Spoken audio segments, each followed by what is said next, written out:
আমার সময় দরকার, মাথা কাজ করছে না আমার। যোগ দিয়ে আমাদের কোনো না কোনো একটা উপায় বের করতে হবে।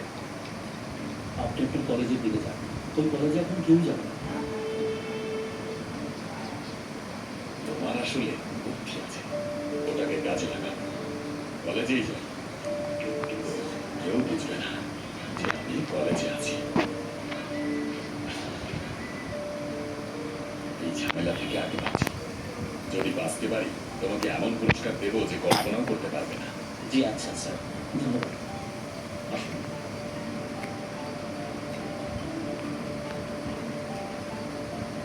ইয়ার আর বিপদে।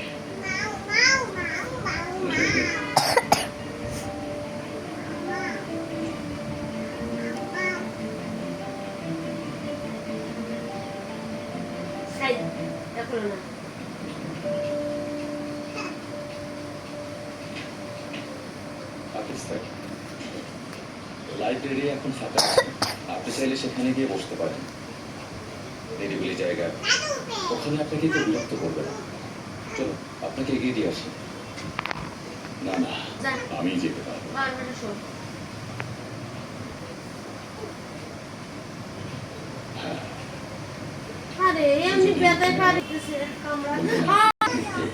আমি তো আকিব নামে কাউকে চিনি না, এটা বললেই ভালো। চিন্তা করবেন না আকিব স্যার, আমি সব সামলে নেব। ইনশাল্লাহ, ইনশাল্লাহ, দেখা যাক। শুনুন, আসলে আমি জানি আপনি দেউলিয়া হয়ে গেছেন। আশা করছি এতে কলেজের কোনো সমস্যা হবে না। বছরের মাঝখানে যদি বাচ্চারা চলে যায় তাহলে সেটা আমাদের জন্য খুবই বিব্রতকর হবে। না না, আপনি কোনো চিন্তা করবেন না, আর ইনশাল্লাহ এমনটা হবে না। ইনশাল্লাহ। আচ্ছা তাহলে আমি যাই।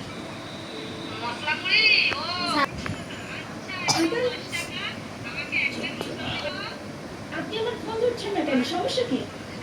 কতবার করেছি, ফোন ধরেনি। আর তাকে কল করবো? মায়ের কি খবর?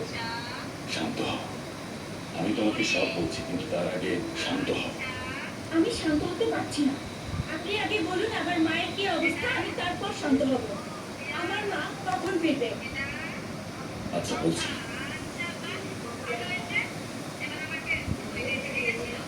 বিচারে সুজানের জেল হয়ে গিয়েছে।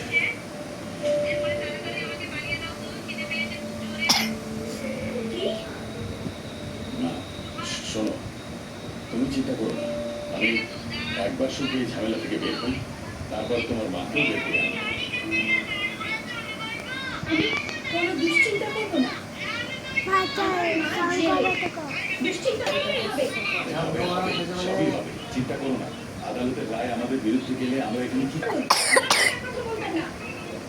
আর সব আপনার, আপনার জন্য সবকিছু হয়েছে। আল্লাহ আপনার বিচার করবে।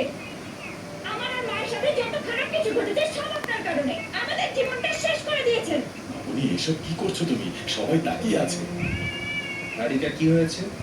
ওমর এসো, দেখো, তুমি আমাকে বলেছিলে জিজ্ঞেস করো আমাদের বিশ্বাসের দামটা সে কিভাবে দিয়েছে। দেখো, জিজ্ঞেস করছো না কেন? কোর্টে কি হলো? জাজ সাহেব বিচারে সুজানের জেলের সময় বাড়ানো রায় দিয়েছে, কিন্তু হারিকা সেটা একদম বুঝতেই চাইছে না।